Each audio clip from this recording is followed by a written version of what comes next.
কাজে আমার কিন্তু পদত্যাগ হয়নি, আমি কিন্তু এখনো বাংলাদেশের constitutional prime minister, elected prime minister. প্রিয় দেশবাসী, আসসালামু আলাইকুম।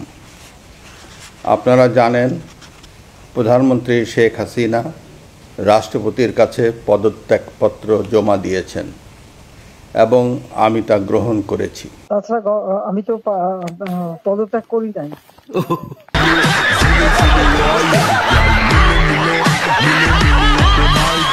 জি আপা, সবচেয়ে বড় কথা হচ্ছে যে আমাদের কনস্টিটিউশনের আর্টিকেল 57 অনুযায়ী যেভাবে পদত্যাগ করতে হয়, জি আপা, আমার কিন্তু সেভাবে পদত্যাগ করা হয়নি।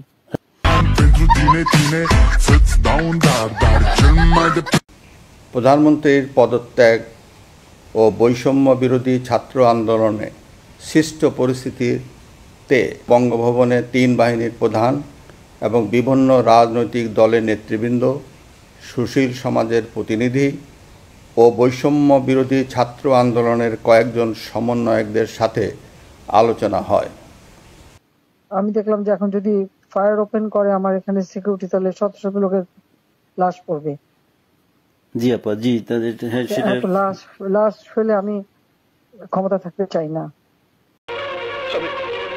আমি বিশ্বাস করি না, আমি বিশ্বাস করি না। কিন্তু যখন আমার একটা সিচুয়েশন হয়ে গেল যে আমার সিকিউরিটি যাওয়া এগুলো বাধ্য হয়ে তখন আমাকে সরে যেতে হলো গণভবন থেকে, যার ফলে আমার বঙ্গভবনে যে মহামান্য রাষ্ট্রপতির কাছে আমার পদত্যাগপত্র জমা আমি দেইনি। জি আপা, কাজে আমার কিন্তু পদত্যাগ হয়নি, আমি কিন্তু এখনো বাংলাদেশের constitutional prime minister, elected prime minister. জি আপা। এ তো ফেল। বসো, নেক্সট। না না, আমি কিন্তু আমাদের দেশের খুব কাছাকাছি আছি। জি আপা, খুব সুন্দর, শান্তি লাগলো আপা। অত দূরে নাই, আমি খুব কাছাকাছি আছি। জি আপা, আমি চট করে ঢুকে পড়তে পারি। এখন গেলেই দেবেন একখানা মামলা, শেষে কিছু করতে পারবো না, বরং এখানে বসে যে মামলা দিচ্ছে আমার বিরুদ্ধে 113টা মামলা। সব জিনিসগুলি নিয়ে আমার মনে হয় জাতিসংঘ থেকে শুরু করে সবার কাছে এটা বলা দরকার যে এটা কোন ধরনের কথা, একটা ফলস মামলা। মানে আমার পরিবারে কেউ বাকি নেই। জি আপা, যারা বাইরে গিয়েছে চাকরি করে, জি আপা, সবার নামে মামলা। দেশের অবস্থা যে খারাপ, ভয়ঙ্কর আপা। আবার সেই দরিদ্র সীমার নিচে চলে যাচ্ছে, মানুষের খাবার নাই, সব বন্ধ করে দিচ্ছে। জি আপা, আর সব টাকা লুটে খাচ্ছে, ব্যাংকের টাকা সব লুটে খাচ্ছে। জি আপা, আপনি ছাড়া আপা বাংলাদেশে কোনো বিকল্প নেই আপা। আপনি যেই বাংলাদেশকে যেখানে নিয়ে গেছেন আপা, আপনি আবার স্বপ্ন দেখে আপা আপনি নিয়ে আপা লড়াই করবো আপা। যথেষ্ট করছি বাংলাদেশের জন্য, দিন নাই রাত নাই, খাওয়া নাই নাওয়া নাই। তুমি ফেল।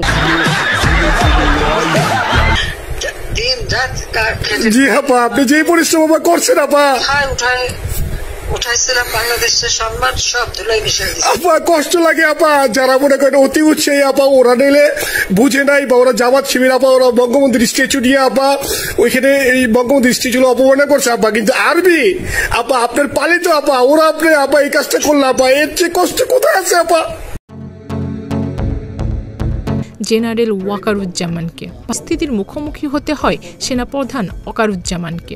বলেন, যদি অগণতান্ত্রিক উপায়ে ক্ষমতা হস্তান্তর হয় তাহলে বাংলাদেশ কেনিয়া বা আফ্রিকার অন্যান্য দেশের মতো হয়ে যেতে পারে। তিনি বলেন, আমাদের দেশে 1970 সালের পরে এমন গণবিক্ষোভ আর কখনো হয়নি, তাই এটি ব্যতিক্রম ঘটনা, সবাইকে ধৈর্য ধরতে হবে।